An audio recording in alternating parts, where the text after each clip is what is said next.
kan nu baasu duudhaaf seenaa saba addunyaaf kan mul'isu dhaloota qubeen dhalootaaf kalaqame naamusa ogummaatiin masakame bariif bari nagaa hataatuuf lammiin hubannoo haa qabaatuuf gamtaan kan makeenyatti ayaanuuf wiirtuu imala itti aanu.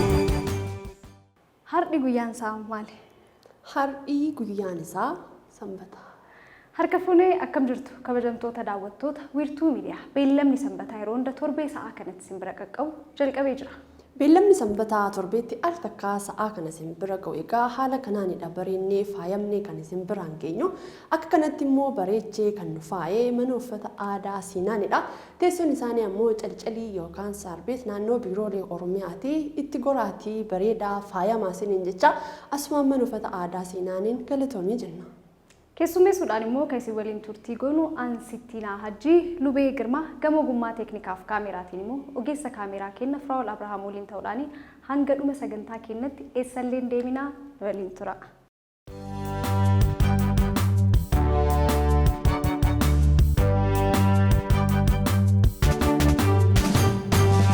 Sittomee torbee kana keessaa kitaaba dubbistee haa ta'u naannoo keerraa agartee haa ta'u garuu wanta sammuu kee keessaa baduu dide taatee torban kana keessaa anaa fi daawwattoota keenyaaf qoodime.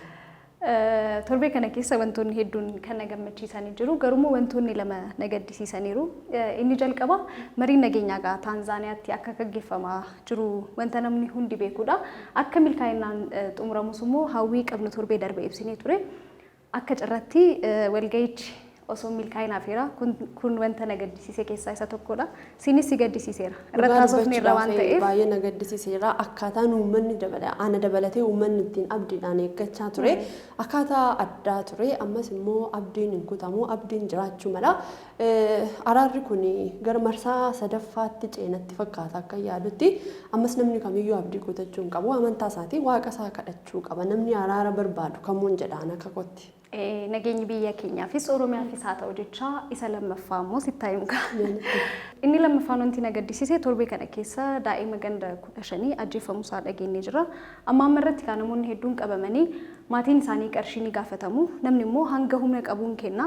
Daa'imna ganda 15 kan erga qabaniin booda maatii isaatti bilbilanii qarshii doolaara miliyoona 2 gaafatan. Biyyattiin keenya iyyuu garuu qarshii haganaa qabdi. Baay'ee ulfaata dhugaa.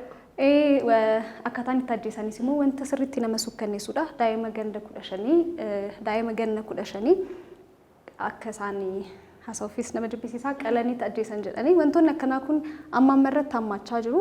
Kanumaaf kaanutis nageenya biyya keenyaafis Oromiyaafis kan hawwinuuf. Dhugaa dubbachuudhaaf seenaan kun seenaa baay'ee nama gaddisiisudha. Biyyi keenya Itoophiyaan immoo akkuma beekamtu hiyyummaadhaan biyyoota kan biratti kan isheen ittiin beekamtu. Liqaanis beekamti. Birraaga kanaa gaafachuun keessattuu biyya kana keessatti baay'ee cimaa mucaan du'uunsaas baay'ee nama gaddisiisa. Asumaan erga kaasuun keenollee biyya keenyaafis maaltu wal fakkeessa jedhee yoo yaadu liqaadha. Baay'ee akka liqaadhaan si rakkise nan beeka. Yeroo soorame sin deebisa.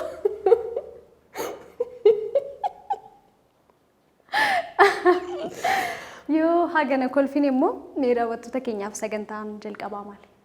Sagantaan keenya inni jalqabaa egaa keessummaa beellama Sanbataati. Keessummaan beellama Sanbataa keenyaa har'aa eenyu laata?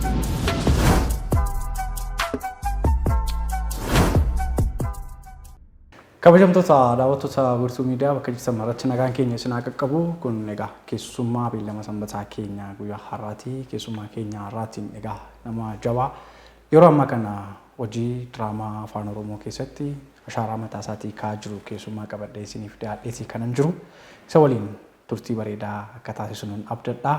Keessummaan keenya irraa jaalala lakkuu akkasuma diraamaa kiyyoo daran jaallattan qindeessuuf haala miidhagaan akka isin bira ga'uuf nama gumaacha guddaa hojjetaatii turedha. Isaa istiidiyoo keenyatti affeerranneetii kan nuti jirru garramuu jechuudha. Nu waliin yeroo gaarii akka qabaattan isin affeera. Lalisaa Lamuutii ogeessi kaameraa keenya immoo Firaa'ol Abrahaamii yeroo gaarii nu faana qabaadhaan isin jedha. Garaf bagana kan dhufte. Bagana kan nu eedan. Naguma Jirra galata rabbiiti akkam jirtu.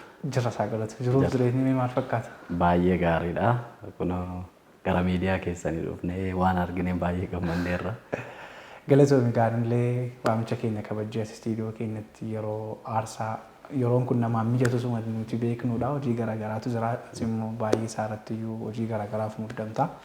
Yeroo kee kana nuuf liqeessitee as istiidiyoo keenya waan dhufteef maqaa daawwattoota keenyaan hedduu galatoomii siin jedha. Anillee waan na kabajjanii naaf feertaniif guddaa galatoomaa isiniin jechuu barbaada. Garamuun gara fiilmii hojii kanatti osoo hin dhufin dhaloota qaraa turte jedhama. Dhaloota oomishuuraan ammoo dhaloota karaa miidiyaatiin dhaloota hundumaas beekumsa garaagaraan sooruu irratti argamta. Mee hojiin barsiisummaa durii maal fakkaata ture? Xinnoon taphachiisi. Guddaa galatoomii egaa ani barsiisummaadhaan eebbifame yuunivarsiitii Jimmaarraa barsiisuma afaan Ingiliffaa fi afaan Oromootiin eebbifame. Achi akka dhufeen yeroo dheeraadhaaf naannoo waggaa 15 oliif barsiisummaadhaan mana barumsa sadarkaa lammaffaa Ayyer Xeenaa jedhamu barsiisaan ture. Finfinnee keessatti yeroo dheeraa barsiisaa ture. Muuxannoon barsiisummaa maal fakkaata? Hojiin barsiisummaa kun akkamitti yaadatta eege? Maal seeta barsiisummaan baay'ee hojii baay'ee jaalatamaadha. Hojii jaalatamaadha. Hojii namoota baay'eedhaaf jechuun ofii aarsaa taatee namoota baay'ee dhaloota qaruu biyya ijaaruu waan ta'eef gahee guddaa qabaa. Waan hojii baay'ee jaaladhudha waa'ee barsiisummaa. Galatoon gara barsiisummaarraa immoo as gara hojii diraamaa, TV akkasuma dhimmoota garaagaraa hawaasa kee walitti si fidan hojjetaatii kanatti turte. Mee gara kiyoof jaalala lakkootti osoo hin dhufin dura hojii aartii kam faarratti bobba'atii turte? Akkuma beekamu hojii jalqaba irratti fedha gara miidiyaa kanatti dhufuudhaaf walaloo waan akkasii waan garaagaraa barreessaa waan tureef jechuun akkasuma dhuunfaadhaan jechaadha maxxansee osoo hin ta'in. Waan garaagaraa gochaa ture gara miidiyaatti dhufu fedha guddaa qaba ture. Sanuma wal qabatee tariitii diraamaa dambalii jedhu tokko beektaa OBS irratti darbaa kan ture. Isarratti illee hirmaadhee ture. San booda immoo diraamaa gaggabaabaa fakkeenyaaf akka safuu seeraa, galmee seeraa isaan jedhan OBN irratti darbaa turan torbee sanbata sagantaalee darban tokko jira. Isaan irratti hirmaachaa ture. Ka'umsi isa sanis san dura eegas immoo gara beeksisaatti dhufee akka TV qaanaa keessa fa'aa jechuun cinaatti hojii barsiisummaa cinaatti isa fa'aa hojjechaa ture jechaadha. Saniif walumaa gala hojii muuxannoo gama diraamaa fiilmii gama piroodakshinii kanaa wal qabatu umurii dheeraadha kanatti keessatti qabdu jechuudha.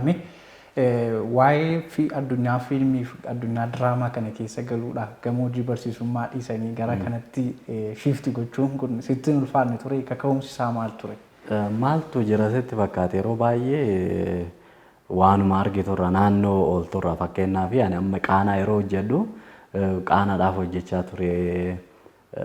Waan beeksisoota garaagaraa fide waan garaagaraa fide namoonni baay'een even dhaabbileen garaagaraallee namoonni kennillee tootaalii hin beektaa dhiibbaa miidiyaan sun fide namoonni diraamaa laaluu jaalatan namni baay'een jechaadha amma maatii qabaatte maatii kee keessa walakkaan diraamaa laaluu barbaada saanuu jechuun afaan hin beekneen aadaa hin beekne osoo gara keenyatti dhufne waan bareedaa waan beekumsa irratti hundaa'e baay'ee waan fedha qabduuf duwwaa sun ta'in kennallee qabaachuu qabda hojii akkasii hojjechuudhaaf. Kanaaf maaliif waan akkanaa kana hojjechuu qabna yaadaa ture yeroo dheeraadhaaf isarratti xiyyeeffadhee hojii diraamaa kanatti galee jechaadha. Tole yeroo hojii diraamaa yookaan fiilmii waanuma Oromoodhaan wal qabatu hojjetuutti seenanii hojiin diraamaa kun maallaqa hedduu nama gaafata, faayinaansii hedduu nama gaafata. Sababuma dandeettii qaban qofaaf hojjechuun illee ulfaata. Yaaddoowwan maallaqaa wal qabatan yoon kana hojjedhe kana dhaba kana sana kan jedhu waan rakkoowwan aartii Oromoo keessa jiran sana of duratti yaaddee kun na danqa kan ammoo akka ittiin injifadha waan na jettee cabsitee itti seenuudhaaf karoorfatte qabdamoo akkamiin rakkoo sana cabsuudhaaf itti seente yeroo sana? Maaltu jira yeroo baay'ee tariitii kitaaba Yukaaniin jedhu tokko gubbaarratti waan baay'ee dubbisaa ture. Wanta aamilee namatti horu jechaadha. Whatever the mind of man can convince and believe, the man can achieve jedha jechuuni nam tokko bakka sammuu isaa keessatti in godha akkana godha jedheetiin yoo ka'e wanni sadaan keessu hin jiraatu baay'ee wanni ta'uu danda'a obstaakilii tokko ta'uu danda'a faayinaansiin isa san baay'ee aarsaa guddaa kafalte jechuun wantoonni salphaadhaan dhufan hin jiru baay'ee gama faayinaansiitiin gama maallaqaatiin rakkoo arguun rakkoo tokko akka rakkootti jechaadha. Kanaaf isa sana bifa ittiin cehuu dandeessu bifa ittiin galma jedhu waa laaltaa galmi kiyya kana itti kaataa fakkeenyaaf akka miidiyaatti ati amma dhaloota waan baay'ee hojjechaa jirta akka jechuun miidiyaatti garuu wantoonni baay'ee akka maateeriyaalii waan baay'eedhaan jechaadha wannoodhaaf akka yaaddetti akkan hojjenne waan bu'aa bahii guddaa keessa dabarteeti achi waan duubatti si harkisu baay'eetu jiraata. Kanneen hunda cabsitee bahuudhaaf mul'ata tokko qabda iddoo gahuu yaadde wayii jechaadha. So kanaaf namni waan fedhe haa ta'u dura hin qophooyta hamma danda'a. Sanirra darbee ka dhufullee jechuun hamma danda'ame itti seentee waan danda'amu maraa goota jechaadha. Tokko kana of amansiisee itti seenee lammaffaa immoo muuxannoowwan garagaraan qaba haala itti ispoonsara argachuu hin danda'amu haala itti namoota kontaakti gochuu hin danda'amu haala itti paartinarii wajjin hojjechuu hin danda'amu qaanaadha wantoota kanneen lamaan fudhadhee bahee booddee keessa gara hojiitti galee akkuma galleeni baay'ee konkolaataa gurgureeti baay'ee waan hojii jaalalakku kan hin jalqabe jechuun akka yaadallee ta'uu baatu ispoonsaroonni baay'een dhufan booddee keessa hojiin gaafa jalqabee anis cimee barbaachuutti qabu jechaadha. Garuu hamma yaadame san bu'aarraan argamne. Kanaaf suni waan bu'aa hin finneef jedhee duubatti hin deebine galma qaba waan ta'eef waan caalu hojjechuu qaba. Rakkoon caalu akka eeggatu hin beeka garuu waan caalu hojjechuu qaba jedhee gara kiyyootti dhufne jechaadha. Almost gara hojii diraamaa jaalala rakkutti hoggaa seentu konkolaataadhuma ofii qabdu gurgurtee gara diraamaa produce gochuutti seenuun hojii guddaadha hojii ulfaataadha. Murtiin sun garuu konkolaataa kiyya gurgureen itti seena gaafa jettu waan inkaamiin argadhu immoo kana itti waan tilmaamte qabda. Murtiimti konkolaataa gurguruudhaaf hojii aartiitti seensisuu kummee muuxannoo akka ta'uuf raajetiinsaa. Maaltu jira seete namni waan tokko yaalte maaksimaam fartii kee fayyadamtee in kufaaf osoo hin ta'in in milkaa'etti hojjechuu qabda jedhee yaada jechuun namni baay'een kufaatii sodaateetiin deemsa dhiise deemuun baratu waan ta'eef jechaadha jechuun bakka waan fedhe haa ta'u aarsaa fedhe in kafaltaa then waan gaarii yoo ta'e immoo bu'aa fiduun isaa waan hin oolle fakkeenyaaf ati amma miidiyaa kana yeroo hundeessitu jechuun galma isaan beekta akkuma reefu siin jedhe jechuun gufuuwwan asitti gidduu irratti si mudatanii miti kaati jechuun irratti xiyyeeffatu. Ceeteetiin gufuu san ceetee fuulduratti waan galma kee waan miidiyaa Oromoodhaaf maal quuqama Oromoo qabu aadaa Oromoo afaan Oromoo sirriitti guddisuu danda'u Oromoon itti bashannanu jaalachuu kiyya jedheetiin akka laalu gochuudhaaf ashaaraa mataa keetii godhuudhaaf akkuma taasisan diraamaa keessatti illee akkasuma hojii aartii kam keessatti keessumaayyuu jechuun ofirratti hojjechuun baay'ee murteessaadha gama barnootaatiin gama garagaraatiin akkasitti yoo ka hojjetu ta'e kisaaraan isaallee hin xiqqeessita minimaayiz gochaa deemta wantoota fakkeenyaaf artistoonni keenya baay'ee dadhabaniiru kana dura jechuun karaa wanta isaan duubatti harkisaa ture sanin isaan irraa barnoota fudhatta so waan fooyyessuu irratti fookas goota jechaadha. Baay'ee namatti tola egaa muuxannoo gaariidha jedhee nabdadha konkolaataa gurguranii diraamaa hojjechuudhaaf san immoo waan lafaa hin jirre tokko qilleensa irratti abdatanii seenuun warreen kaaniif illee muuxannoo gaariidha. Namoonni keenya baay'een waan qaban utuma qabanii dandeettii isaas maallaqa isaas qabanii waan baay'ee kan harkatti godhee jira kanarraa waan baay'ee baratu jedhee nabdadha. Tokko jetti jaalala lakkuudha kanatti eegalte OBN irrattidha kan deemaa ture baay'ee hojii keessa jalqabaa haalli kwaalitii isaatis gaarii ture namoonni sanirraan si baraa hojii keessattis illee amantaa godhataati kan isaan dhufanii mee jaalala lakkuu hunda isaallee kaasneen yaadannu fiilingii baay'ee qaba alamuu faatu hojjetanii ture. Haalli yeroo san jaalala lakkuu keessa ture ka'umsa isaatii xumura isaa keessatti chaalenjiiwwan turan maal fakkaata jaalala lakkuu?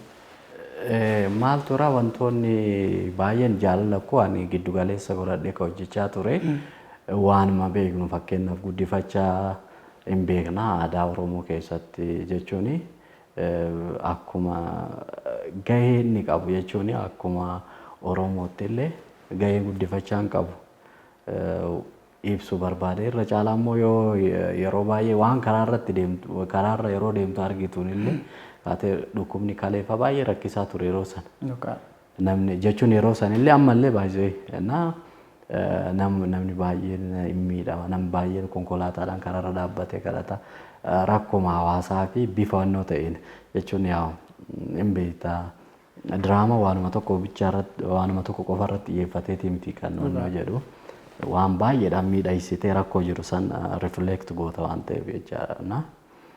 Kanneen lamaan irratti xiyyeeffadhee hojjechaa ture. Bu'aa bahii baay'eetu ture yeroo sanitti muuxannoo dhabuun jechuun muuxannoo dhabuun mataa isaatiin chaalenjii tokko diraamaa san dura produce goonee hin beeknu waan ta'eef kanaaf dhiibbaa guddaa qaba ture. Waan muuxannoo dhabuun mataa isaatiin gama biraatiin wantoonni akkasumara na rakkisan jedhee yaadu baay'een hin jiru kan faayinaansii fi xiqqoo muuxannoo dhabuu ture. Isaan immoo rabbillee nu gargaare keessa baanee ispoonsaroonni akka carraa ta'e ispoonsaroonni gara gidduu irratti keessumaayyuu haala jechuun eegamne baankiin waan dhaabbileen guguddaan tokko dhufu jalqabnaan kuuwwan illee wallaalanii dhufan hin beekta waan biyya kanaa jalqabarra baankii hojii gamtaa Oromiyaatu ispoonsara na godhe jechuun yaaduma isaatti amanee kanaaf ammallee akka mana waliin jiru isaan baay'ee guddaa galateeffachuu barbaada. Isaan rakkoo kiyya almost jechuun haala saniin dhufuun isaanii rakkoo kiyya tootaalii gara hiikutti akka deemu na gochaa ture. San booda dhaabbilee baay'eetu dhufe akka Afrii Harbaal Sinq maal dhaabbilee guguddaa jechaadha. Booddee keessa muuxannoo sun hin jira. Gara hojii lammaffaatti yeroo ceenu immoo rakkoo faayinaansii sunillee hamma ta'e furamaa anillee hojii biraan hojjedha waan ta'eef bifa garaagaraatiin waan gochaa deemne jechaadha. Yeroo baay'ee hojii kee keessatti waan hawaasa keetii keessatti calaqqisiisu hojiiwwan saboonni biraan industirii fiilmii afaan Itoophiyaa keessa jiran afaan Amaaraa fa'aa hojjetan kan isaan ittiin of daadhisan maal santu jijjiiru kan Oromoo yeroo baay'ee dhimmootuma kallattii jaalalaatiin qabatu maal qofa san qaba baay'een isaa. Ati garuu kaalcharii Oromoon qabu diraamaa keessattis kiyyoorraa jalqabdee fidaati kan itti turte. Haalonni Oromoon ittiin beekamu diraamaa kee keessatti akkamiin beekama waan jedhu wayii waan ati agarsiistu natti fakkaata. Jalqabuma gaafa hojii kanatti seente hojii maneeti fudhattee kaate isaan kanaadha moo haalli jaallatamummaa hojii keetiin inni guddaan sana natti fakkaata waan ta'eef. Maaltu jira sitti fakkaata yeroo wajjin deemuu qaba. Har'allee waggaa kurnaan irraa waan hojjettu waggaa 20 irraa waan hojjechaa turte har'an hojjettu baay'ee. Inni guddaan ani maal jedhee amana seeti. Fiilmiin gahee guddaa qaba. Fakkeenyaaf ati yoo ilaalte fiilmiilee yeroo baay'ee nan kaasa fiilmiin biyya Ameerikaa waan saayikooloojii addunyaa kanaa sammuu addunyaa kanaa akka qabatee jiru fiilmii isaaniitiin waan isaan irratti hojjetanii baay'ee. Fakkeenyaaf fiilmiin jechuun waa'ee Ameerikaa akkaatti namni tokko nama akka haala sanii yaadu ka godhan fiilmii isaaniitiin hojii guddaa hojjetan hojii fiilmii fi keessumaayyuu fiilmii fi kitaabota isaanii muuvii garagaraatiin bifa garagaraatiin jechuun hagam guutumaan guututti Ameerikaan hammam akka geessu nutti mul'isuu irratti xiyyeeffatanii hojjetu. Asitti illee akka Oromootti illee fakkeenyaaf baay'inaan yeroo baay'ee waanumaati hojjettu waan vaaliyuu iddoo ati ofii kennite namni biraallee kasii kennu.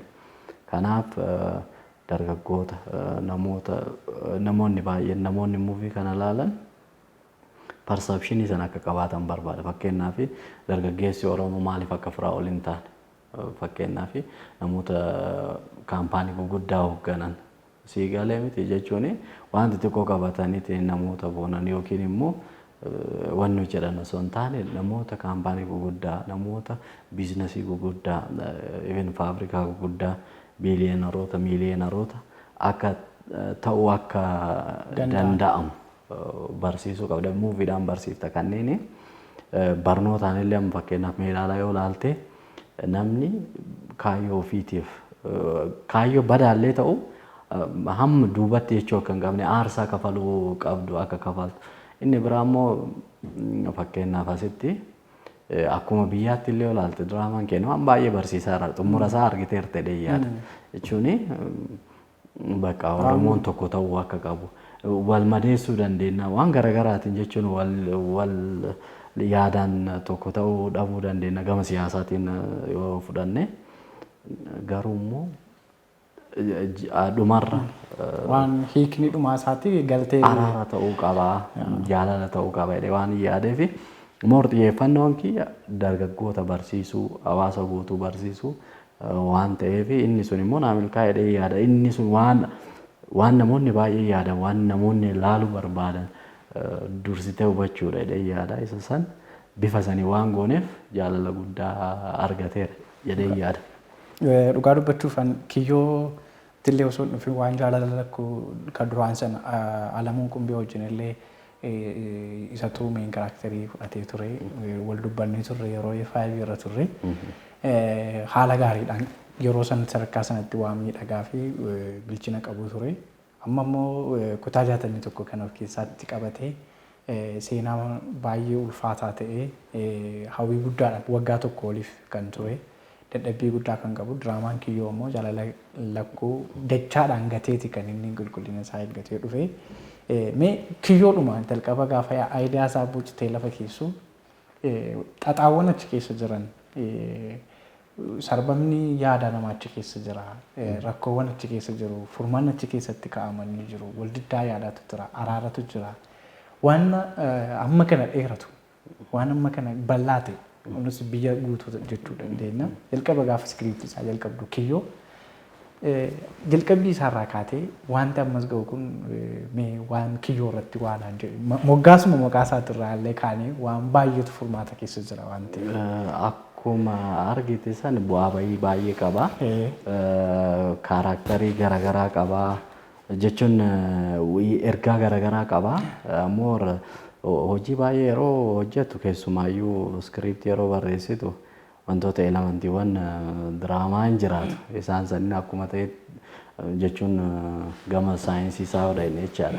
Akkuma jirutti ta'ee garuu yaadota akkana sammuu keessatti fixa baay'ee akkuma beekamu akkuma yeroo baay'ee jedhamu barreessaan tokko addunyaa mataa isaa uuma miti.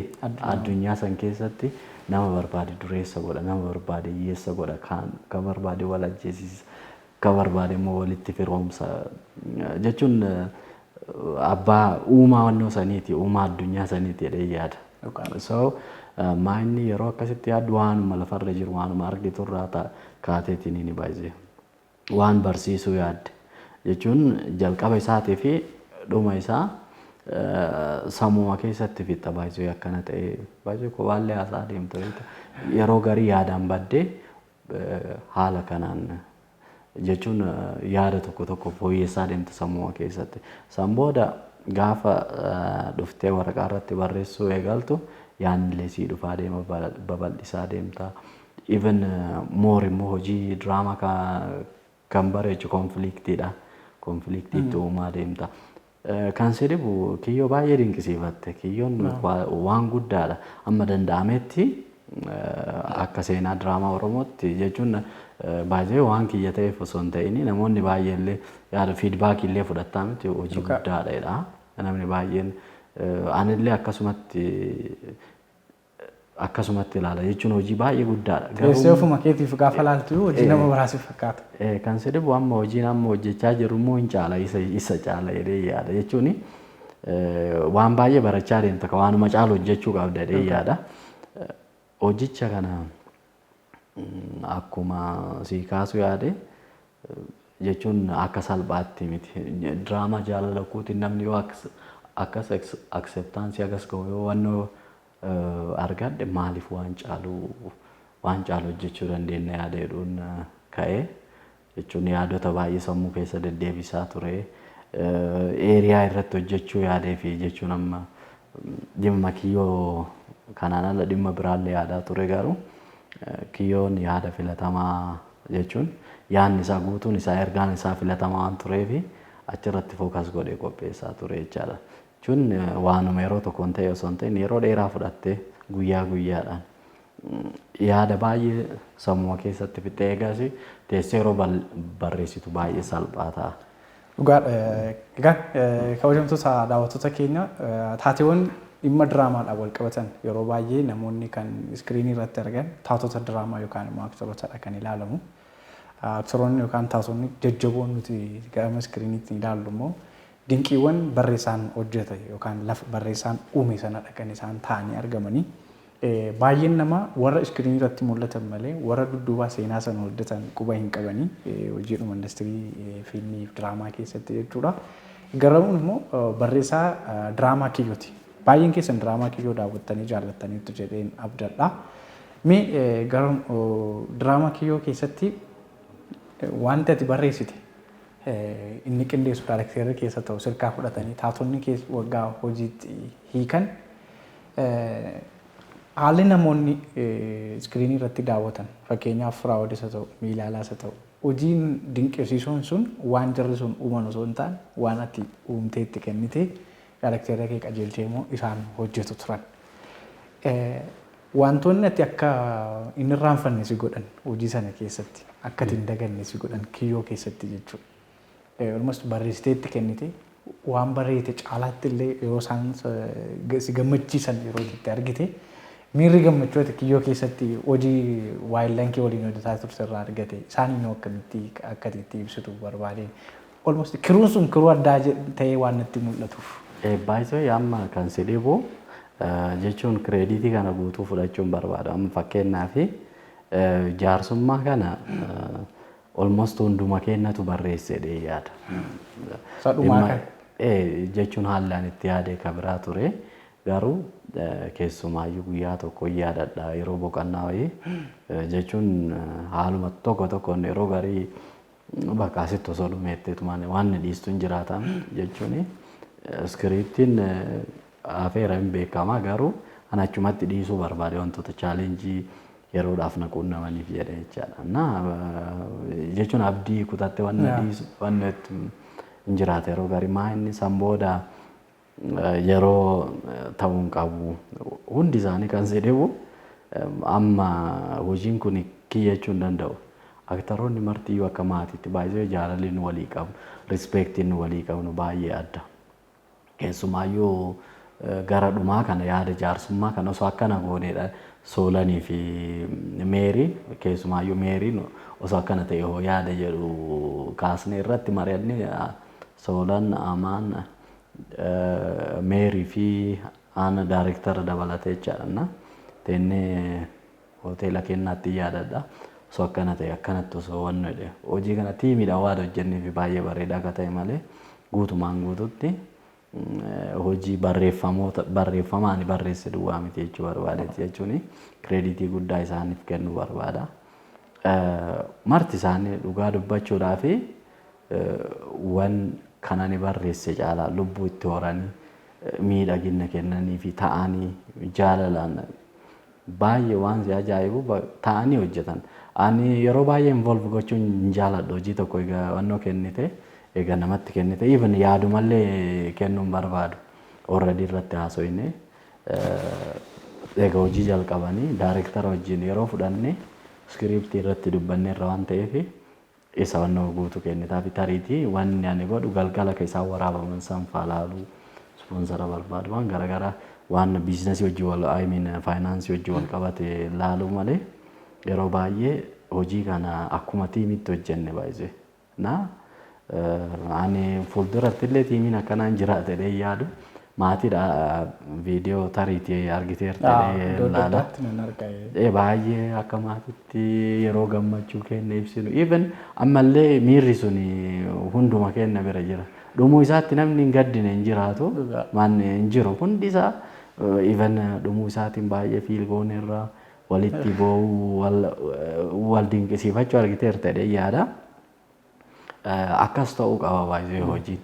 Hojiitti aanuufis miskiruun kun hin diigamu jedhee namda. Hojii baay'ee maa inni seeta guutumaan guututti wal qabattee deemtu osoo hin ta'in hojii jechuun seenaa hojjeteera tiimiin kun. Namoonni biraallee carraa argachuu qaban jedhee namana namoota seenaa hojjetan kan biraa immoo fiddee dhufta. Sanni akkuma jirutti guutumaan guututti onnoo itti osoo hin ta'in nama seenaa hojjetu. Jechuun hojii baay'ee waliin hojjenna kana boodallee jechaadha. Garuu wanni guddaan asitti seenaa hojjenneerra namoota seenaa hojjetan jechuun namoota haaraa artistoota baay'ee hawaasa kanaaf hin barbaachisadhe yaada. Inpuutii tokko kun amma fakkeenyaaf nama aartii fiilmii hojjechuu barbaaduu fi ijoollee kana yoo fayyadame baay'ee ni milkaa'edhe yaada. Isaallee fiilmii guguddaa hojjechaa jiru wanni barbaadame kiyyoon akka aanaa intarteeyiment wanni inni godhu jechuun moor yerootti hojii haaraa, artistii haaraa, yaada haaraa waan hawaasni barbaadu fiduudha. Nama haaraa baasaa, hojii haaraa baasaa deemuudha waan ta'eef kanarratti moor xiyyeeffannaa garuu akka maatiitti dhugaa dubbachuudhaaf baay'ee waan nama mararu. Ani baay'ee bakka akka maatii keetirraa yeroo deemtu hin jira miti gargar yeroo baatu barnootaaf hojiidhaaf akkasitti fiil godhani baay'ee natti dhagahame. Gargar wanno jechuun kenna hojii irratti respect wal gochuun yeroo jaalala walii kennu so even sanirra darbee miira maatummaa fakkeenyaaf namni tokko yeroo da'u guruuppiidhaan dhaqnee gaafanna yeroo rakkoon waan garaagaraa jiraatu dhaqneetiin hin jajjabeessinaa yeroo dhukkubbiin jiraatu dhaqnee gaafanna wal gaafanna guruuppiidhaan waan akkasii gochaa turre. Wantoota hojjennu bakka deemnu illee fakkeenyaaf sagantaalee garaagaraa argiteerta. Guruuppiidhaan deemna walitti buusne humna guddaa qabna. Kanaaf kun ergaa cimaa akkuma sabaatti illee yoo tokko taane gaarri nu hin ceene rakkoon hin hiikne hin jiraatu. Kanaaf waan guddaadhaaf waan fakkeenyummaa qabu hojjechaa irra yaada. Baay'ee galatoomii yeroo bareedaa waliin qabaataa jirra jedhee nama danda'a. Kiyyooma keessan si deebisa. Kiyyoon taatota caalaas hojii sana kan miidhagsan kalariinsa addaadha, saawundiinsa addaadha. Waan kana dura argannee hin beekne waan arganneef namoonni baay'ee waan jaalatan natti fakkaata. Haalli waraabbii isaati, lookeeshinii filannoo keessanii addatti wantoonni kun miidhagina diraamaa kiyyootiif simboo addaa turanii. San kan yoo haalli itti miidhagsitan kun maal fakkaata? Ijoollee sana hojjetanii maal jetta? Moor anamma maaltu jira walumaa galatti wantoota amma kaaste kanneen fakkeenyaaf lookeeshinii baay'ee itti dhiphannee qopheessina.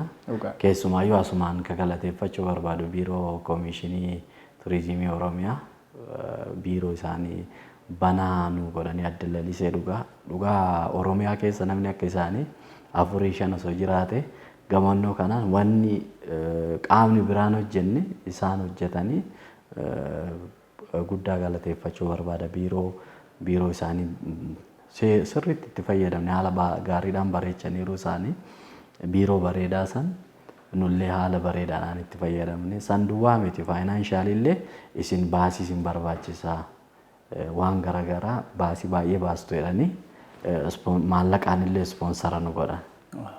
Na guddaa galateeffachuu barbaada gama lookeeshiniitiin gama biraatiin dhaabbilee baay'ee jechuun asitti akkuma siin jechuu barbaade lookeeshinii dhaabbilee baay'eetu nu gargaaraa ture. Ka hoteelota dhaabbilee garaagaraa jechaadha hunda isaaniiyyuu irra caalaa garuu nuti hojicha wajjin wal qabsiifne waan baay'ee gochaa turre waan baay'ee wanno jechaa turre kanaaf achirratti waan guddaa hojjennee irra yaada. Caalatti saawundii isaanii keessan kalarii waan san lookeeshiniin hojii filatamaa waan ta'e natti mul'ateef kana kaasee walumas waan diraamaa kiyyoo caaluun dhufaa jira waan nan dittee na abdachiisteef kanneen nu daawwatan illee abdii guddaa asirratti gataa jiru illee nama dadhaa. Hojii kiyyoo caalu yoo meeqalaa akkamitti eegala kan jedhu gaa hojii manee dheeraa ta'uu danda'a. Abdiidhumaan akka eeggatan waan jettu yoo jiraate. Maaltu jira sitti fakkaate yeroo baay'ee ammallee wantoota baay'een hin jiraata gama garaagaraatiin obstaakiliin hin jiraata akkuma miidiyaatti illee yoo laalte amma miidiyaa garaagaraa irratti waan hawaasa kan amma daallee amma wanti tiraansleet ta'ee fa'aa dhiyaatu hin jira ilaalta jedhee yaada. Amma akka DSTV fa'aa irratti wanni dhiyaataa jiru waan jechuun aadaa keenya afaan keenya giddu galeessan godhanne. Kanaaf nuti immoo miidiyaa mataa keenyaa irratti jechuun achitti carraa argachuu isa ani baay'ee personaalii baay'ee mormuun barbaada dhimma san jechuun nu bira artistoonni keenya jechuun aadaa afaan sirriitti danda'an osoo jiranii gama biraatiin translate godhanii haala saniin haala keessumaayyuu beekama diraamaan afaan Amaariffaan dhiyaatu ilaalchi baay'een gama saniin jiru jechuun hawaasa keenya kaaraaktarii akkamii kennanii fi akka hojjechiisan isa san translate godhanii achirratti dhiyeessuun yakka jedhee yaada baay'ee waan akkasiisan kanneen hambisuudhaaf nuti hawaasni keenya waan akkasii akka laalle waan kwaalitii qe'ee keenyatti jechuun miidiyaa baay'ee qabna amma kunillee miidiyaa tokko baay'ee jechuun miidiyaa fuulduratti tariiti homaa shakkiin qabaasa irratti diraamaa babbareedaa akka wajjin hojjechuu dandeenyu hojii babbareedaa akka wajjin hojjechuu dandeenyu miidiyaalee akkanaa irratti ijoollee isaatiin hawaasni kun afaan isaa aadaa isaa respeektii kabaja guddaa ijoollee qabaniin hojii hojjetame daawwachuu qabu. Malee hojii ganda namaa deemanii fakkeenyaaf bifa wannoo ta'een laaluun qaban miidiyaaleen biraallee yoo ta'e yeroo kana durallee kaaseen ture jechuun walqixxummaa jechuun afaan hundaaf walqixxummaa fi bifa qixa ta'een tajaajila kennuu danda'u qabu. Diraamaa tokko isa qarshii guddaadhaan bitanii isa tokko immoo qarshii xiqqaadhaan wannoo gochuun gadi buusuun sirrii miti jedhee yaada jechuun kwaalitiidhaan. Nullee artistoonni warri diraamaa afaan Oromoo irratti bobba'an fiilmii Oromoo namoonni hojjetan kwaalitii irratti fokas godhanii hojjechuu qabu dorgomaa ta'uu qabu jedhee yaada.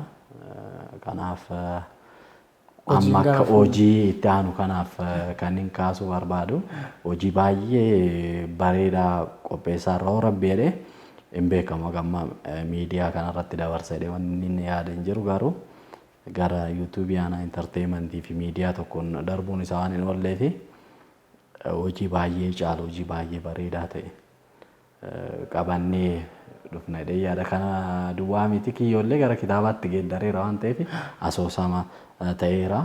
Isa sanillee namoonni carraa laaluun arganne dubbisuudhaaf carraa argatu bifa bareedaa ta'e bifa jechuun akka fiilmiitti daawwachuu danda'an bifa asoosamaatiin qabadhee dhufeera. Isa san yeroo gabaabaatti gabayaarra oolchee yaada rabbeedha. Kabajamtoota daawwattoota wiirtuu miidiyaa egaa barreessaa diraamaa Jaalala Lakkuu akkasumas immoo Kiyyootii fi nama industirii hojii diraamaa keenyaa fiilmii kana gara industiriitti akka guddatuuf hojii mataasaa shaaraasaa kaa'aa jiru waliin yeroo gaarii dabarsaatii kan nuti jirru. Egaa Kiyyoo akkas jaallattan karaa TVtiin yookaan karaa YouTubetiin warreen ilaaltan optionii biraa yookaan fala biraa immoo gaafa kitaabaatiin fidee dhufaan jira jechuun oduu aagaadha kan inni nutti himaa jiru. Anillee kan carraa guddaa godhee lakkaa keessumaa namoonni baay'een waa ilaalu caalaa dubbisanii achi immoo waa fudhachuudha. Kara lama waan guddaadha waan itti fiddee dhuftee galatoomisiin jechuun barbaada. Gama biraatti waan ammatti naa kaasee turseetu jira. Waan miidiyaaleedhaan wal qabatanii fi hojii aadaa fi eenyummaa saboonni biroo naareeshinii afaan biraadhaan hojjetamee kallattii jiruun gara afaan Oromootti hiikamee hojjetamu kanatu jira. Dhugaa dubbachuu fi anillee waan sana si deeggareedhu waan cimsuu barbaadu. Naareeshiniin saba biraa aadaa saba biraa wantoonni akka isaan barbaadanitti barreeffametu jira. Akka isaan barbaadan sanatti afaan Oromoodhaan hiiktee gama kan keenyaatti fiduutu jira. Sun immoo hojii keessan isa qulqulluudhaaf hojii diraamaaf fiilmii keenyaaf rakkoo guddaa ta'a jedheen abdadha. Inni biraan artistoonni keenya illee akka ittiin fayyadamneef dhiibbaa biraa uuma jedheen yaada. Sun gama biraan qabsoo ittiin afaanni kun quucaru yookaan immoo dinagdeen fi fiilmiin keenya quucaru waan godhaa jiran natti fakkaata gama biraan kana irratti qaamni dhimmi ilaallatu itti gaafatamummaa akka fudhatan gama kootiin dhaamsan dabarsuu barbaada. Inni biraan gama aartii Oromoo waliigalaatti si deebisa garuu. Hojiin isin hojjetaa jirtan almost waan sadarkaa isaa eeggate qulqulluu ta'eeti kan jiru. Qaawwaawwan jiran duuchuudhaaf jabaataatii jirtu. Akka waliigalaatti faffaca'aadha waan aartii Oromoo keessa jiru waan akka kana qabna kan jennu ijaaramaan hin jiru. Karooruma jajjabaatu jira malee industirii jechuun dandeenya fiilmii fi diraamaa keenyaatiin. Kana gochuudhaaf akka aanaa intarteementittis ta'uu danda'a, akka tiimii keessanittis ta'uu danda'a, akka dhuunfaattis hojii mana gurguddaa qabaachuu dandeessa. Hojii fiilmii fi diraamaa akkasuma gama aartii Oromoon jiru kana gama industiriitti guddisuudhaaf maaltu hanqata jettee yaadda? Maaltu immoo godhamuu qaba jettee yaadda akka dhuunfaatti? Maaltu jira yeroo baay'ee dhugaa dubbachuudhaaf akka warroota biraa gurmuun baay'ee rakkisaadha. Yoo gurmuun illee gandaa fi waanuma wal beeknuuni malee ogeessa giddu galeessa kan godhatee miti kun rakkina cimaa kenna. Gurmaa'uu fi qaamni immoo hojjechuu qabu fakkeenyaaf aadaa irratti amma dhugaa dubbachuudhaaf wanni biiroon turizimii koomishinii Oromiyaa hojjete biiroo aadaa fi turizimiitu aadaa fi biiroo aadaa Oromiyaatu hojjechuu qaba jedhee yaada. Isaan hojii isaan hojjechuu qaban gama koomishiniin turizimii Oromiyaa hojjete. Kanaaf yeroo baay'ee qaamni kanarratti hojjetu akka mootummaatti illee osoo jiraate jechuun biiroon itti gaafatamummaa fudhate hojii kana baay'ee waan guddaadha. Inni guddaan artiidhaan waan baay'ee hojjechuu dandeessa. Siyaasa tuquu dandeessa. Waan hunda gara artiitiin yeroo artiidhaan yeroo barsiiftu hiika guddaa qabaata. Nama keessallee fakkeenyaaf waan ergaa dabarsuu barbaaddu sanii gara artiitiin miidhagsitee yoo dabarsitu hawaasa barsiisuuf illee hawaasa sheep gochuuf illee isatu baay'ee murteessaadha. Kanaaf bifa organized ta'een jechuun qaamni even ogeessonni illee bifa adda ta'een gurmoofnee osoo hojjenne waan guddaa hawaasa kanaaf hojjechuu dandeenya. So gurmaa'uun dhaabbata kana walitti qabu hundeessuun baay'ee barbaachisaadha jechuun amma injira biirooleen akka maqaadhaaf kan gurmaa'an garuu hojii osoo hin ta'in bu'aa xixiqqoo wanna jechuudhaaf kan gurmaa'an hin jiraatu. Sunniin ani dhaabbata jedheetiin yookiin immoo artiidhaaf hundaa'an jedheetiin yaadu namoota barbaadan namoota even isaan ilaallan fakkeenyaaf yeroo wantoonni bu'aan xixiqqoon jiraatu gama mootummaatiin gama garaagaraatiin yeroo jiraatu isa san fudhachuudhaaf yookiin fayyadamuudhaaf rakkinni yerootiif jedhanii warra gurmaa'an malee akkasitti aartii fi hojii kana giddu galeessa godhateetiin gurmuun hin jira jedheetiin hin yaadu. Gama saniin gurmaa'anii hojii guddaa hojjechuun baay'ee barbaachisaadha jedhee yaada. Ani saniin kan hin kaaseef amma Holiwuudtu jira, Booliwuudtu jira kan addunyaa kana. Siyaasni Ameerikaa akkuma jalqaba kaastee olaantummaa ishee kan lallabame gama fiilmii industirii fiilmii isaaniitiin namoomti keenya naannoo keenya keessa jiran warri Habashaallee olaantummaa isaanii kan himan gama amantaatiif gama fiilmiitiinidha kan inni ture. Kan Oromoos aarsaa namoonni dhuunfaa kafalaniin fakkeenyaaf Garramuun aarsaa hedduu kafalaa jirta. Aarsaa namni dhuunfaa kafaluun dorgomaa jirra nuti jechuudha. Sun gama industiriitti guddate aarsaan instituutioniin kafaluuni yoo dorgomame caalaatti bu'aa buusuu qaba. Ati dadhabdee hojjettee nama waan taateef yeroo wayii dhaabbachuu dandeessa. Yeroo instituutionii ta'u industiriitti wal guddatu garuu ofiisaatiin of sochoosa ati vaaliyuu kee argatta waan ta'eef saniif haga yoomitti haga nama tokkoon aarsaan kafalama kan jedhu si gaafachuu barbaadeeti. Waan gaarii kaaste fakkeenyaaf yeroo tokko amma wanni jiru baay'inaan fiilmii kennallee laaltee influensiin fiilmii Amaariffaa fi hojjetamu baay'ee dhiibbaa guddaa qaba baay'ee irratti. Amma yoo laalte warra Ameerikaallee yoo laalte jaarraa bara jaarraa 17ffaa keessa waan yeroo baay'ee wanti bara 1917 waan akkasiitiin natti fakkaata exactly yoon nusa lakkoofsaan hin beeku garuu maayinni diraamaan wanni hojjetamu baay'een isaa gara biyya Ingilizii kana fakkaata ka Ameerikaa jechaadha. Aadaa isaanii irratti fe'anii jechuun koloniidhaan waan bitaniif jecha isaan gara sirraa gara jechuun Ameerikaan amma sadarkaa kanaan muuviidhaan wannoodhaan ka guddachaa dhufte jechaadha. Ammallee gara kennallee yoo dhufne salphaa miti wannoo kana jalaa ba'uun hacuuccaa akkanaa jalaa ba'uun baay'ee wanno guddaadha baay'ee hacuuccaa guddaadha gama miidiyaa garaagaraatiin bakka faayinaansiin guddaa jiru even dhaabbileen maan kennaa saayikooloojikaalii baay'ee wannoo jedhaniiru kana ispoonsara gochuu irratti hojii kenna osoo fiilmii Amaariffaa ta'e akkas goona osoo diraamaa Amaariffaa ta'e jedhan kun gabrummaadha baay'ee yeroo baay'ee jechuun dhiibbaa wannoon suni uume dhiibbaa hojiin gama saniin jiru uumedha. So kana gochuudhaaf maayinni akkuma ati jette wannoo guddaa qabaachuu akka Hollywood waan guddaa akka Oromootti akka sabaatti waan guddaa qabaachuun baay'ee barbaachisaadha. Waan kaayyoon aanaa entertainment illee isuma hidhee yaada jechuun dhuunfaadhaan amma osoo hin ta'in guruupii dabalannee jechuun gurmooyine waan guddaa hojjechuu ijoollee irratti waan hojjechuu yaanneen jira. Fakkeenyaaf ijoollee irraa jalqabda waan baay'ee jechaadha. Afaan barsiisuu, aadaa barsiisuu irratti xiyyeeffattee hojjetta. So achiin immoo hawaasa bal'aadhaaf waan hojjettu hin jiraata. Dargaggoota irratti waan hojjettu hin jiraata. Bifa sadarkaa isaa eegeen steeppiidhaan isarratti xiyyeeffanne nama tokkoon yookiin nama dhuunfaadhaan waan hojjetamu waan hin taaneef gama saniin hojii guddaa hojjechuu yaadna garuu akka wannooti immoo akkuma sabaatti nu barbaachisedhe yaada jechuun aanaa duwwaa osoo hin ta'in sanniintu walitti dhufee wannoo guddaa ta'a jechaadha. Kanaaf hojii akkasii hojjechuun guruuppiidhaan hojjechuun baay'ee murteessaadha.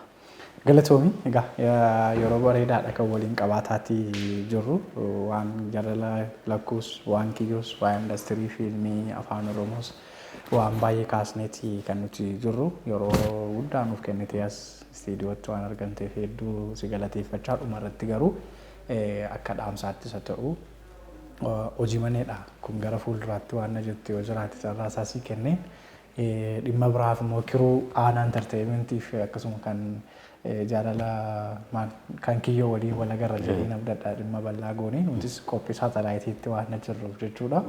Ammaaf garuu akka dhaamsaatti galaa waan nu ta'u daawwattootaaf isa ta'u dhaamsa xumuraa yoo qabaatte carraa isaa sii kennee sagantaa keenya xumurra. Maal dhumarratti kan hin dabarsuu barbaadu jechuun akka sabaatti dhaabbileen keessumaayyuu dhaabbileen Oromoo hojii keenya dhiyeenyaan beekan sirriitti ispoonsara gochuun nu cinaa ta'uun hojii keenya akka deeggaran ergaa dabarsuu barbaada. Keessumaayyuu gama garaagaraatiin illee hawaasni nu deeggaruutu irra jiraata baay'ee horii abbaan gaafa cabse ormi jaja'amsaa jedhama.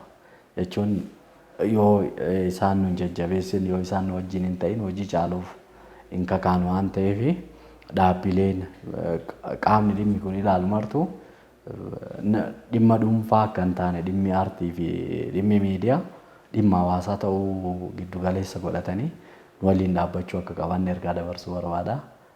Waan naaf feertaniif waan yeroo bareedaa akkanaa kan akka qabaannu na gootaniif guddaa ulfaadhaa galatooma. Ayyin kabajamtoota daawwattoota Wiirtuu Miidiyaa keessummaan beellama sanbataa keenya irraa kana fakkaata ture waan daawwattaniif hedduu isin galateeffanna.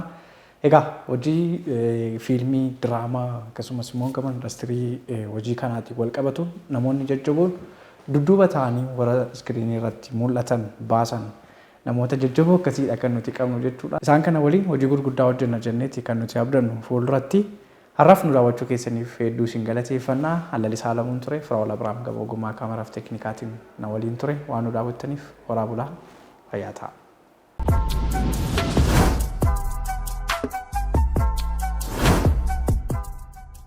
Daawwannee walitti deebinee jirra kabajamtoota daawwattoota keenya qophiin keenya beellama sanbataa akkuma itti fufeetti jira. Keessummaan beellama sanbataa torbee kana immoo barreessaa Kiyyoo fi Draamaalee garagaraan nama beekamudha. Mee eenyudha namni kun? Egaa gaazexeessaa Lalisaa Alamuuni keessummaa jabaadha kan inni istiidiyoo keenya kaati. Egaa daawwattoonni keenyas immoo ittiin bohaaraniiru jenneeti kan nuti abdannu. Asumaan mee siin gaaffii si gaafadha. Mee na gaafadhu gaaffii isa duraa naa baachaa jirta fakkaata na gaafadhu. Gaaffii aan si gaafadhu keessa daa'imummaa keetti sirba dhageeffattee hin daganne hanga ammaatti maali? Keessattuu immoo yeroo keenya yeroo sagaltamoota keessaa yeroo sirboonni babbareedoon hedduutti ba'anidha. Sagalee keessa namoonni waan jaalataniif mee xiqqoo sirboota yeroo sana yaadattu irra nu buusi. Agas mara sirbaan sirbinu mana keenyatti akka tasaa ta'e maatii pirootestaantiidha. Garuu jira miti. Yooma ollaa biraan illee darbitu. Karaa marraa mana shaayifaa biraan illee darbitu sirboota dhageeffatu. Karaa marraanitu dhaga'uu kan mudannoo kana kaasumaan siif daawwattoota keenyaan qooda eerfooniin fayyadama yeroo baay'ee. Eerfoonii yeroo fayyadamtu egaa waan dhageeffattu namaatiin hin beekan. Tuman jedhu bilbilli ishee duratti sana dhagaa akka ammaa kana smaartifooniin hin dhufne lafatti yeroo bu'u eerfooniin sun irraa buqqifame. Gaafa irraa buqqifamuun sirba jira. Sirban dhageeffachaa jira. Sirbichis maal jedha seetee bokkaaroo galaaroo galaaroo. Ati biyya kee jirta anu biyya koo yaadee nangalaa. Sirba kana dhageeffachaa ture. Haati koo na dhageessee homaatu natti hin dubbatiin seente bakka ciisa ishee galgala guyyaan isaa akka tasa. Xumureera. Anu intumamteen se'ee eegaan ture. Itoo abbaa koo ta'e irra naan darbu ture. Isheen naawwachuudhaan baay'ee tokkoffaadha. Callistee manaa darbite. Haa ta'u bareeda. Mee amma immoo qophiin keenya inni itti aanu onnachiistuudha. Onnachiistuu daawwannee walitti haa deebinu. Ammas turtiin keessan wiirtuu miidiyaa beellama sanbataa waliin haa ta'u.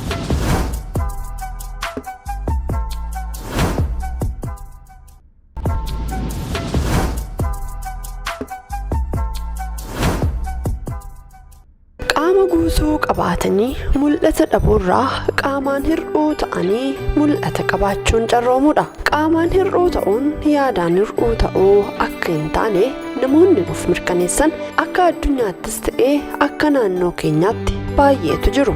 Nagaan keenya kabajaa fi jaalalaa bakka isin jirtan maratti isin haa ga'u. Kabajamtoota hordoftoota miidiyaa wiirtuu qophii keenya har'aatiin ammoo seenaa namoota milkaa'oo addunyaa keenyaa ta'an keessaa seenaa dubartii dubbachuu ijaan arguus ta'ee gurraan dhaga'uu osoo hin danda'in seenaa guddaa hojjettee dabartee kan isin biraan geenyu ta'a. Aga xumura sagantaa keenyaatti nu waliin turaa kan isiniin jedhu ani Lubee Girmaati. In this room sits a remarkable woman. She is Miss Helen Keller. She does not see the room nor the books which she is reading. She sees nothing. She does not hear the rustling of the curtains behind her. She hears nothing. She is deaf and blind. Dubartiin ijaan arguus ta'ee gurraan dhaga'uu utuu hin danda'in addunyaa irratti seenaa yoomuu hin dagatamne hojjettee dabartee Heelen Adams Keelar jedhamte. Akka lakkoofsa Awuroopaanotaatti bara 1980 kaaba Ameerikaatti dhalatte. Haa ta'u malee gaafa dhalattuu fayyaa guutuu qabdi turte. Dhalattee ji'a 18ffaa isheetti daa'imman akka ishee umurii walqixaarra jiran caalaa dammaqiinsa kan qabdu ta'uun ishee hubatamee jira. Fayyaa guutuun isheen ittiin dhalatte kun garuu waggoota 2 caalaa ishee waliin turuu hin dandeenye. Umurii waggaa 2tti dhukkubaan qabamtee akka malee dhukkubsachuu eegalte. Maatiin ishee bakka furmaanni argamuu mala jedhanii yaadan mara waliin ga'an. Bakka hedduutti yaalchisuudhaanis dhuma irratti garuu dhukkuba hamaa qaroo ija ishee fi dhageettii gurra ishee jalaa fudhatee sokke irraa fayyuu akka isheen hin dandeenyetu mirkanaa'e. It is not blindness or deafness It is not blindness or deafness that bring me my darkest hour. Taateen kun isheefis ta'ee maatii isheetiif gadda guddaa ture. Addunyaan haaraan isheen keessa seentee akka salphaatti kan itti baramu hin turre. Al tokkotti dandeettii arguu fi dhaga'uu ofii dhabuun baay'ee ulfaata. Haa ta'u malee haala rakkisaa ishee mudatetti madaqxee waliin jiraachuu malee falaa akka hin qabne kan hubatte Heelan Keelar jireenya ishee daran fooyya'aa taasisuudhaaf yaalii eegalte. Yaalii taasifteenis ofitti amanamummaa guddaa gonfatte. Adeemsaan guddachaa yommuu dhuftu garuu suuta suutaa qofummaa fi miirri gaarii hin taane isheetti dhaga'amuu eegale. Keessumaa namoonni naannoo ishee jiran ishee hubachuu dhabuun isaanii akka malee ishee gaddisiisaa ture. Quba ishee hidhii namootaa irra keessee dubbii isaanii tilmaamuu yaaltus ittiin milkaa'in hafte.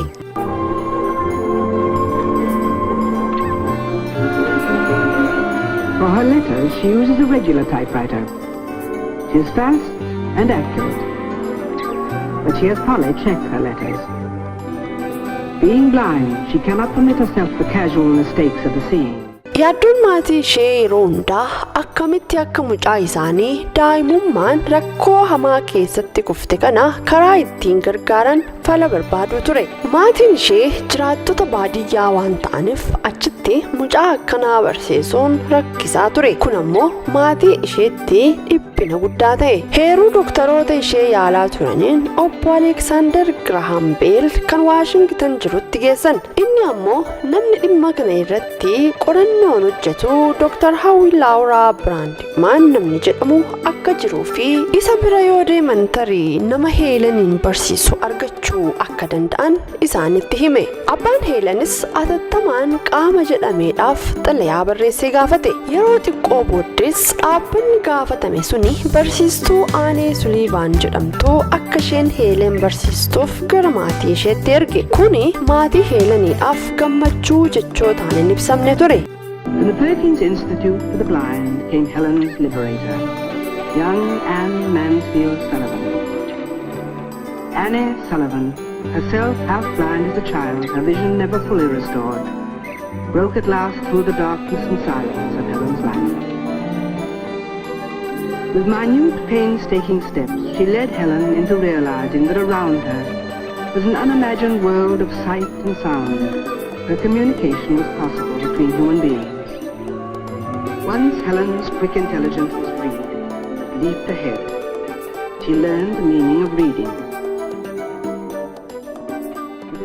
Aanee Suliivaan Heelen yeroo agartuu saffisa isheen ittiin sochootuu fi ofitti amanamummaa ishee haalaan ajaa'ibsiifatte. Mucaan durbaa waggaa 6 kan arguu, dhaga'uu fi dubbachuu hin dandeenye tokko akkamittiin akkana saffisaan akka sochootuu fi ofitti amantu gammachuu akkanaa keessa akkamitti akka jiraattu ajaa'ibsiifachuu dhiisuu hin dandeenye. Sanaan booddee yeroo dheeraa utuu ittiin fudhatiin akkamiin barruu harkaa irratti qubeen akka bocamu barsiisuu eegalte. Haalli baruu fi barsiisuu kun akka malee ulfaatus barsiiftuun ishee ganna 6tti abdii hin kutanne. Ji'a tokko keessatti Heelen maqaalee 18 fi jechoota 3 barreessuu akkasumas hubachuu yeroo itti dandeesse ture. Heelen haalaan barachuu akka dandeessu barsiiftuun ishee daran abdii godhatte. Miidhama qaama hamaa keessa jiraattus dandeettii sammuu isheen barnootaaf qabdu guddaa ture. Yaalii irra deddeebiin taasifame booda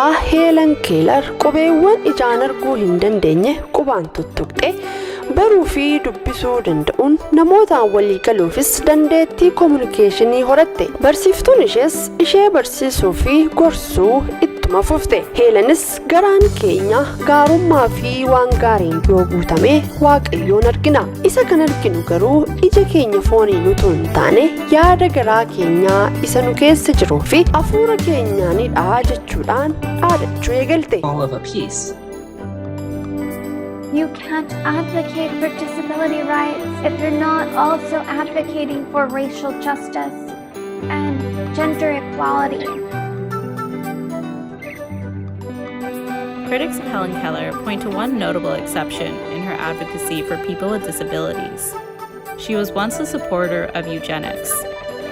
and now reviled school of thought that sought to improve human populations by breeding out certain traits, like, for example, certain disabilities. Helen bilchinaan dabalaa deemte yaadota gurguddoos maddisiisuu jalqabde. Amantiin isin keessa jiru boba'ee ifa yommuu kennu ifa mataa keessanii irratti duungoolee biroo qabsiisuu dandeessu jechuudhaan dubbii namoota hedduu dadammaqsuu dubbatte. Guddinni ishee akkuma dabalaa deemeen gaaffiin tokko keessa ishee deddeebi'uu eegale. Gaaffichis addunyaa kanaaf waan qabatamaa tokko maalan gumaachuu danda'a kan jedhu ture. Ofii isheetiif akkuma jaalala namootaa argatte namoota akka ishee miidhama qaamaa keessa jiranii fi jaalala kennuudhaaf fedha olaanaadhaan kaate. From over, but the ADA was a milestone achievement. It completely changed the way people with disabilities lived and recognized people with disabilities as people with civil rights. Helen Keller is certainly not the only disability rights champion we should be learning about. But learning about her work and her activism more fully is a step towards understanding the contributions so many other disabled Americans have made and continue to make to our shared history. She was born in 1880. She died in 1968. It was a very long life. So I think Dr. Alexander Graham Bellus jabaattee akka itti fuftuuf ishee jajjabeesse kaayyoo qulqullaa kanaaf maallaqa walitti qabuu eegalte. Yeroo gabaabaa keessatti qarshii guddaa sassaabuu kan dandeesse haaluma kanaan utuu jirtu kolleejjii seentee barnoota ishee barachuudhaaf kutannoo qabdu maatii isheetti himte. Karoorri ishees barnoota kolleejjii xumuree digirii koo fudhadhee namoonni qaama miidhamtoota ta'anii akka koo dhaga'uu arguu fi dubbachuu hin dandeenye Ameerikaa fi guutummaa addunyaa keessa jiraatan barachuu akka danda'an agarsiisuun barbaadaa jette. we forget about the causes that she supported. It does damage to our understanding about disability. Some people have a complicated relationship with Helen Keller because she's been forced on us as a role model to never complain, which is not true. She complained when it was the right thing to do. Kutannoo addaa ture.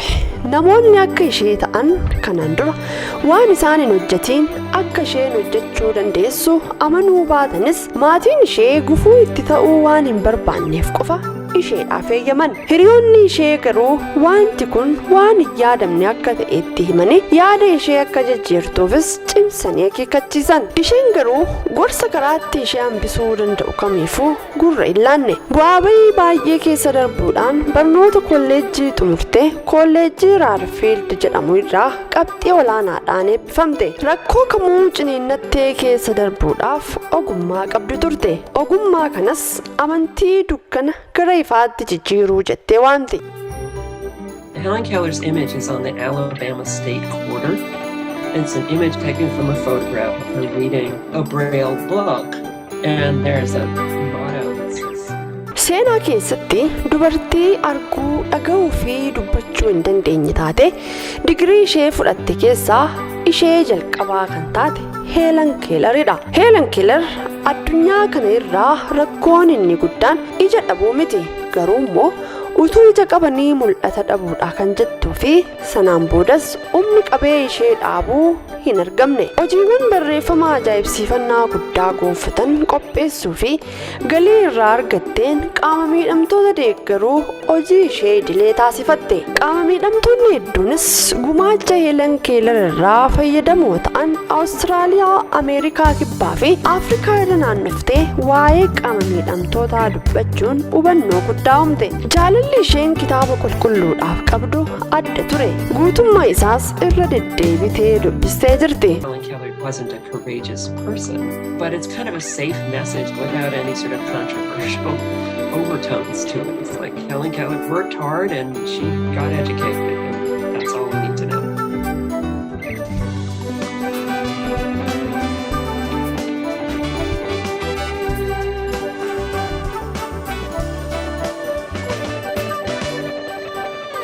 Pretty much everyone learns about Helen Keller in school. From picture books to the movie The Miracle Worker, she is a staple in children's education.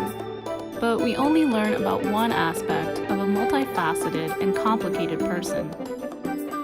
The dominant story about Helen Keller. Kutaalee addunyaa garaa garaa irraas badhaasa gurguddaa badhaafamuu dandeesse addunyaa kana irraa du'aan boqotte. Waggoota hedduudhaan boodas har'a Heelen Keelar fakkeenya kutannoo taatee yaadatamti. Seenaan ishees namoota abdii kutatan jajjabeessuu fi namoota qaama guutuu qabaatanii mul'ata dhabuu irraa kan ka'e qaamaan hir'uu ta'anii mul'ata qabaachuun carroomuu akka ta'e barsiisaa jiraatti.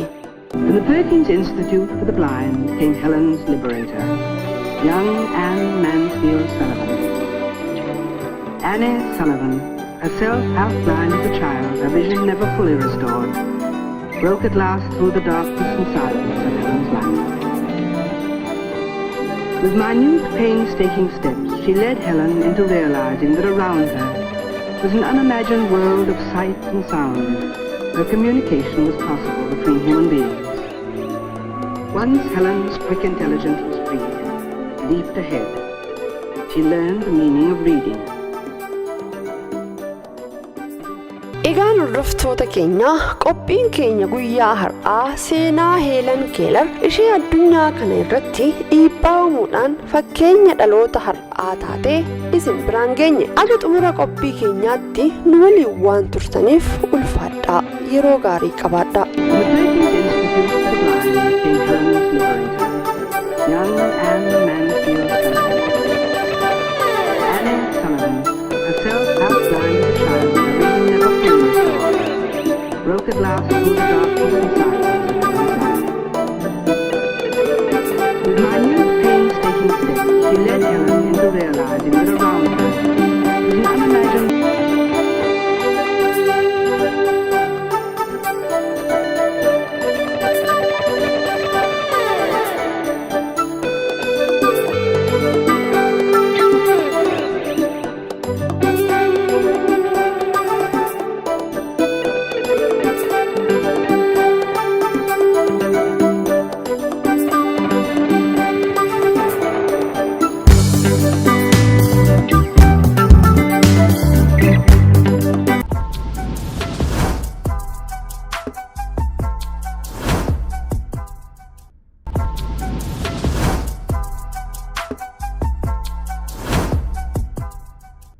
daawwannee walitti deebinee jirra kabajamtoota daawwattoota keenya onnachiistuu keenya torbee kanaatiin Heelen Keelar jechaa turte. Heelen Keelar ka akkuma beekamu nama addunyaa kana dhugaa dubbachuudhaaf onnachiistuu dandeettuudha. Namoonni hedduun osuma fayyaa guutuu qabaniyyuu namoonni kararra deemaa kadhatan hedduu argina. Garuu namni qaama hir'uu ta'es hojiiwwan gurguddaa hojjechuu akka danda'u immoo nama sirriitti barsiisuu dandeettuudha. Dhugaa dubbachuudhaaf Heelen Adams Keelaridha kan isheen jedhamtu, nama baay'ee dinqisiifadheedha. Isheenis dhaadannoon ishee yeroo hundaa maalidha seete mul'ata dhabanii qaama hir'uu qabaachuuti manna. Qaama hir'uu qabaatanii mul'ata qabaachuun baay'ee carroomuudha jettitudha kan isheen dhaadattu. Dhugumayyuu namoonni baay'een qaama guutuu fayyaa guutuu qabaatanii qabeenyallee qabaatanii karaalee ittiin mul'ata isaanii bira ga'an kan hin qabne baay'eetu jira. Isheen egaa Heelen Adams Keelar fakkeenya guddaa nuu taate jedheen abdadha. Dhugaadha. Namoota hedduudhaaf nama barsiisuu dandeettudha. Namoonni jiru isaan irratti osuma qaama guutuu qabaniyyuu abdii kutatanii an kanan qabu kun natti irra teera. Namoonni tokko tokko harki koon bareeduu funyaan koo akkasifaa jedhaniitiin namoonni of jibban hin jiru. Garuu namoonni qaama hir'uu ta'aniyyuu addunyaa kana jijjiiruu danda'an namoonni akka Heelen Keelar akka jiranis daawwattoonni keenya sumaan irraa baratu. Seenaa isheetiin ni kakaafamu jedhamaati. Jennee abdannamee sagantaa keenyatti aanu immoo ati nuuf affeeri. Egaan kabajamtoota daawwattoota keenya turtii aga ammaatti nu waliin taasisaa jirtanii fulfaadhaa seenan jecha qophiin keenya beellama sanbataa egaa akkuma itti fufetti jira. Qophiin keenya itti aanu immoo ammas barnootaadha. Ammas barnoota daawwannee walitti adeemnu.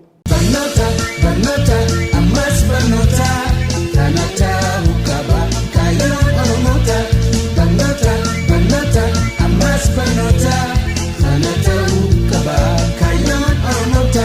Barnoonni dhugaa ifirraa eegala aadaa hubachiisee seenas ni xinxiira qoftuu fi balleessa haamilee kufte kaasa ija jaame banaa sammuu bilisoomsa ija jaame banaa. Harka fuunee akkam jirtu kabajamtoota daawwattoota keenya nagaan keenya kabajaa fi jaalalaa bakka isin jirtan maratti isin haa ga'u jecha qophiin keenya ammas barnootaa jedhu jalqabee jira. Egaa qophii keenya har'aatiin ammoo mammaaksaalee jechamoota beekamoo fi kanneen kana fakkaatan wal gaafachuudhaan kan nuti waliin turru aga xumura sagantaa keenyaatti immoo nu waliin turaa kan isiniin jedhu ani Lubee Girmaa ogeessi kaameeraa keenyaa ammoo Tolasaa Bultiidha. Turtii gaarii nu faana qabaadha. Barnoota ammas barnoota kanata hukaba kayoon oromoota barnoota ammas barnoota kanata hukaba kayoon oromoota. Tole gaaffii koo fayyamamaa waan taateef ulfaadhumee walaa bar. Asaffaa Dameen jedhama. Maqaan kiyya Hasan Mustafaaati. Yaneen jedhama. Ishi maqaan kan koo Abduu Abbaa Machaa Abbaa Gisaan jedhama. Barnoota ammas barnoota kanata hukaba kayoon oromoota barnoota ammas barnoota kanata hukaba kayoon oromoota. Atileetii Itoophiyaati dhalataa naannoo Oromiyaa namni ta'e kuni Roomeetti yeroo jalqabaatiif bara 1960 Olompikii addunyaa irratti fiigicha fiiguudhaan nama riikardii addunyaa galmeessisedha. Bara sanaa biyyoonni addunyaa Itoophiyaa biyya jedhamtu hin beekan ture. Itoophiyaa namni barsiise kun atileetii kanadha. Atileetiksiin kun eenyu? Atileetii kun atileetii Daraartuu Tulluuti. Dhiiradhaan siin jedhee yaali. Moofaara. Yaali ammas irra deebi'e. Atileetii Qananiisaa. Abbabaa Biqilaa. Qananiisaa. Qananiisaa Baqqalaa jedhama. Irra geesseettaa carraa takkan si ilaadhaa yaali. Atileetii isuma beeku abbaleessa keessa. Isuma beeku. Faayisaa Leellisaa. Amantee Faayisaadha. Eessatti fiige? Biyya sanii garuu jedhadhu. Biyyicha garuu jedhadhu Faayisaa Leellisaa ta'uu na jedhu. Faayisaa Leellisaa. Itti amante? Itti amaneera. Barnoota ammas barnoota kanata hukaba kayoon oromoota barnoota ammas barnoota kanata hukaba kayoon oromoota. Nuti wal baqannaa ormamaaf komannaa jettee bakka duwwaan. Irra na darbii kana. Nuti wal baqannaa ormamaaf komannaa jettee bakka duwwaan. Minuun beeku kana. Mee yaali kan jedheenyu. Nuti wal baqannaa ormamaaf komanna jettee bakka duwwaan. Bineensadha. Nuti wal baqannaa ormamaaf komannaa jettee bakka duwwaan. Nuti wal baqannaa ormamaa koman. Haraa hin danda'u. Nuti wal baqannaa ormamaaf komannaa jettee bakka duwwaan.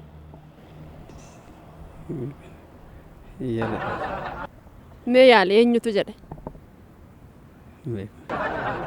Nosoo tokko hin taane ormi moo maal nuun jedha jechuudha. Nosoo wal baqannaa jechuun walirraa nutu fagaanne jirra. Nu tokko hin taane osoo nu tokko taane jenneeti diinni nun cabsu diinni nun seenu tokkummaan keenya barbaachisaadha. Cimnee tokkoomuunis barbaachisaadha. Biyyattii kanallee waliin cimnee kan ceesifnu ta'uunis barbaachisaadha.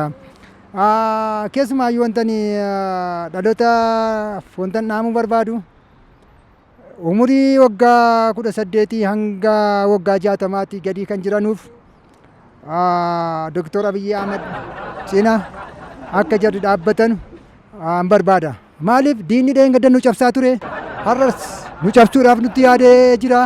Akka hin cabne inni alaas ta'e inni keessaas ta'e Oromoo wanti jedhame mara sabaaf sablammoota illee of keessatti qabate wajjiniin dhaabbannee jechuu barbaadaan jedha. Kanumatti immoo dabalata biyyi kun biyya hammachuu, dhungachuu, jaallachuu kan beekuudha. Kan duudhaa Oromootiin akka abbootii gadaattis akka haadholee sinkeettis kan dubbachaa turaniis jechuudha. Ani koo amma nutoo wal baqannaa ormamaaf komannaa eenyutu akkana jedhe? Nutoo wal baqannaa ormamaaf komannaa kan jedhu weellistoonni jedhaniiru. Amma yoo fudhatte tokkummaa jedhe Dr. Alii Birraa. Kanaafi tokkummaa jechuun kun nu tokko hin taane jedha.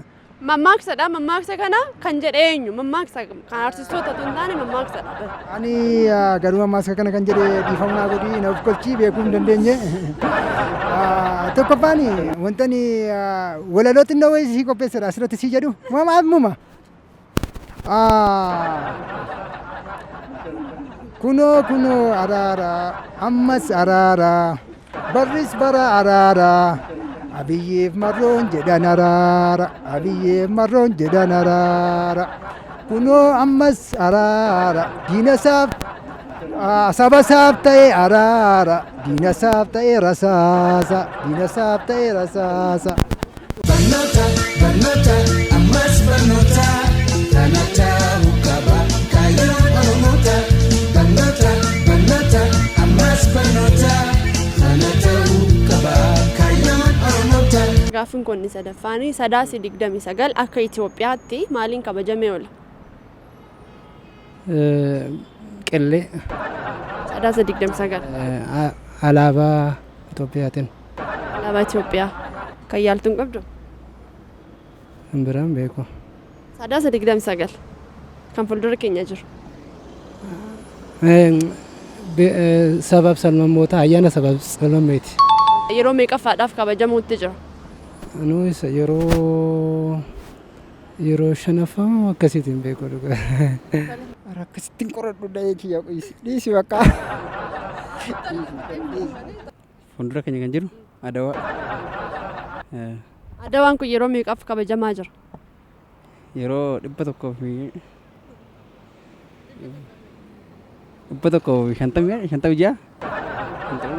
Amantaa 156 Adawaan.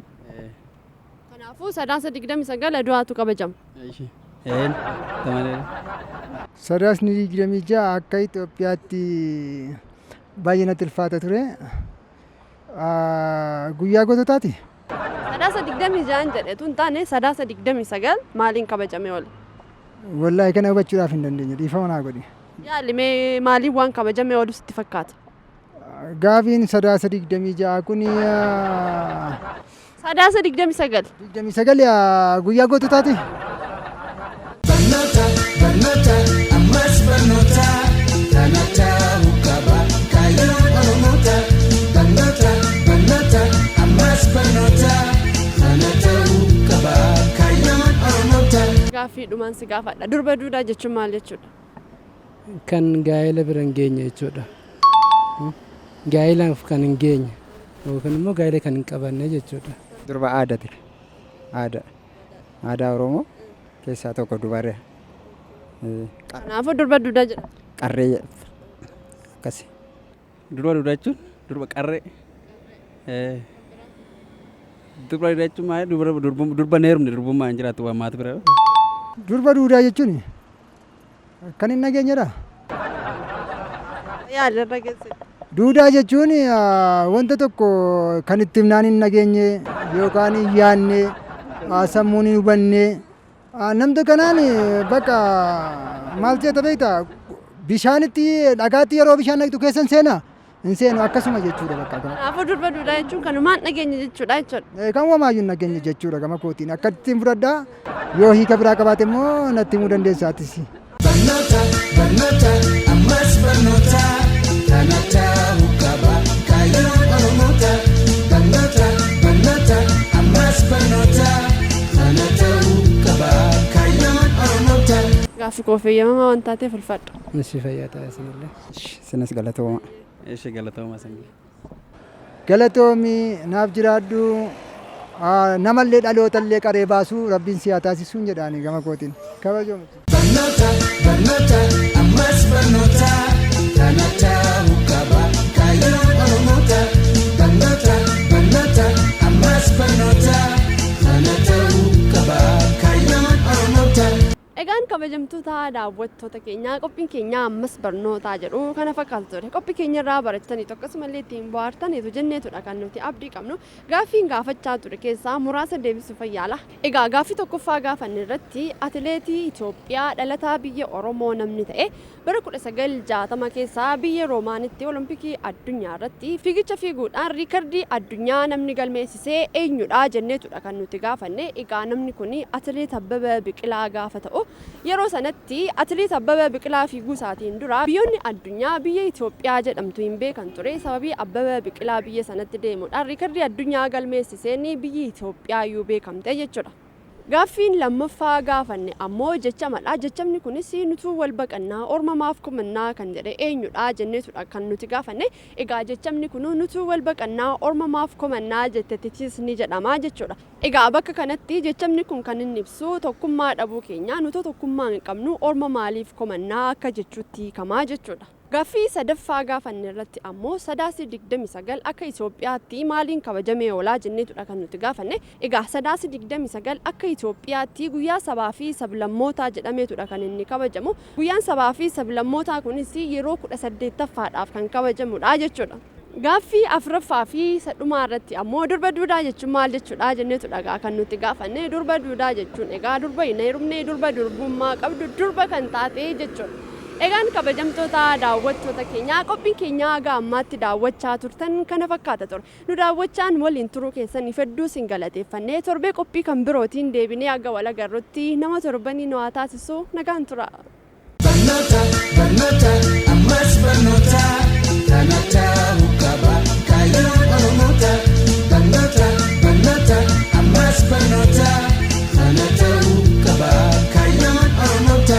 Barnoonni ifirraa eegala aadaa hubachiisee seenas ni xinxiila of tuffii balleessa haamilee kufte kaasa ija jaame banaa sammuu bilisoomsa ija jaame banaa sammuu bilisoomsa. Ammas barnootaa daawwannee walitti deebinee jirra kabajamtoota daawwattoota keenyaa. Gaaffiiwwan ati gaafataa turte keessaa immoo durbi duudaan maali jechaa turte? Ishee gurra hin qabne moo? Gaaffii keerra deebii namootaan kan kofalchiisaa ture maal jechuudha jedhee yeroo hin gaafadhu durba yoo itti manis hin dhageenye. Durba yoo itti manis hin dhageenye waan namni jedhe kan hin dhageenye duudaa maqan taatedha jechaa turanii. Egaa durba duudaa jechuun durba durbummaa qabdu durba heerumne jechuudha. Durba duudaan egaa safuma Oromoo keessa iyyuu hin jira. Qolarra buusaniitudha kan isaan durba duudaa jedhan. Safuu uummata Oromoo keessaa waan ba'eeniti jechuudha gaaffichi. Qophii ammas barnootarraa waan hedduu jaaladhu keessaa tokkoffaa namoota biraa barsiisa. Namoonni waan hin beekne waanuma xixiqqoo naannoo isaanii jiran yoo isaan attention ittiin kennine ta'e akka waan san xiyyeeffannoon ilaalan godha. Inni lammaffaan immoo baay'ee nama bohaarsa. Isa faa waa'ee atileet Abbabaa Biqilaa gaafatte irratti Fayyisaa Leellisaa malee nama biraatu hin beeku fa'a. Atileetii yeroo jalqabaatiif fiigee biyya Itoophiyaa kana beeksisee gaafa hin jedhuun Fayyisaa Leellisaa hin beekaa. Egaa kabajamtoota daawwattoota keenyaa beellamni sanbataa torbee kanaa kana fakkaata ture. Nu daawwachaan waliin turuu keessaniif hedduu isin galateeffannee nagaa keenya kabajaa fi jaalalaa isinitti dhaammannee sokkuudhaaf jirra. Keessummeessuudhaan immoo keessi waliin turtii goone Ansittiinaa Hajjii Lubee Girmaa gama ogummaa teeknikaaf kaameraatiin immoo ogeessa kaameraa keenya Firaa'ol Abrahaam waliin ta'uudhaan ture nama torbaanii nu haa taasisu nagaatti.